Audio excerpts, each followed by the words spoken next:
ગણેશ ગોંડલના નાર્કો ટેસ્ટનો રિપોર્ટ હાઈકોર્ટમાં રજૂ 31 સવાલ પૂછાયા હતા. હવે 15મીએ થશે વધુ સુનાવણી.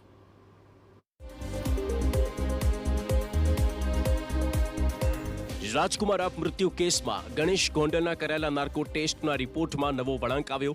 11મી ડિસેમ્બરે ગણેશ ગોંડલના નાર્કો ટેસ્ટની કામગીરી પૂર્ણ કરાયા બાદ તપાસ અધિકારી દ્વારા ગુજરાત હાઈકોર્ટ સમક્ષ રિપોર્ટ રજૂ કરવામાં આવ્યો, જેમાં ગણેશ ગોંડલે રાજકુમાર જાટને માર્યાનો કે કાવતરું રચ્યાની વાતનો ઇનકાર કરવામાં આવ્યો છે.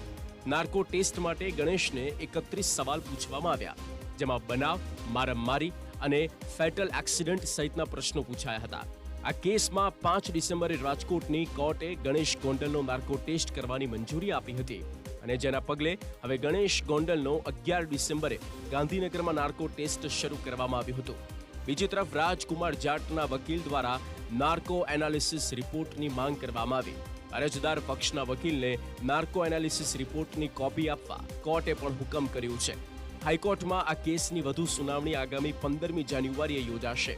ઉલ્લેખનીય છે કે 3 માર્ચ 2025ના રોજ રાજકુમાર જાટ ભેદી રીતે ગુમ થયો હતો.